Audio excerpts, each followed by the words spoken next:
નમસ્કાર. આજે આપણે નાના બાળકોમાં તાવમાં આવતી ખેંચ વિશે વાત કરશું. બાળકને જ્યારે તાવ આવે ત્યારે તેને ઠંડી લાગીને ધ્રુજારી આવી શકે છે, પરંતુ અમુક સંજોગોમાં તાવ વધુ પ્રમાણમાં હોય તો ખેંચ પણ આવે છે. આવું 0 થી 5 વર્ષના બાળકોમાં થતું હોય છે. તો ધ્રુજારી અને ખેંચ વચ્ચે શું ફરક છે? જ્યારે તાવમાં ઠંડી ચડે છે ત્યારે બાળક ધ્રુજે છે, પણ તે ભાનમાં હોય છે. જ્યારે વધારે પડતા તાવને લીધે ખેંચ આવે તો બાળક અર્ધબેભાન અથવા બેભાન થઈ જતું હોય છે.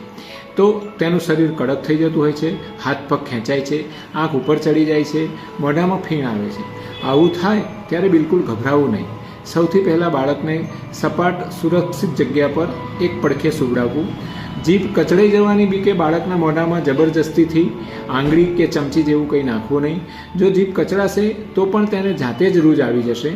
બાળકને માત્ર પડખે સુવડાવવાથી ફીણ, લાળ એક બાજુ નીકળી જાય છે અને તેને શ્વાસ લેવામાં તકલીફ પડતી નથી. સામાન્ય રીતે ખેંચ 2-3 મિનિટમાં સમાપ્ત થઈ જતી હોય છે, પરંતુ તેનાથી વધારે ખેંચ ચાલે તો તાત્કાલિક તેને એમ્બ્યુલન્સથી કે પોતાના વાહનથી નજીકના દવાખાને પહોંચાડવું. ખેંચ બંધ થઈ જાય ત્યારબાદ તાવ ઓછો કરવા માટે બાળકને માથા પર અને આખા શરીરે સાદા પાણીના પોતા ફેરવવા તથા તરત જ નજીકના દવાખાને લઈ જવું. તાવમાં પોતા કેવી રીતે મૂકવા તે બાબતની એક રીલ મેં આગળ પણ બનાવેલી છે, તો તે જોઈ લેશો. હું ડૉક્ટર પ્રવીણ પંડ્યા, મા ક્લિનિક, ઠાસરા. આભાર.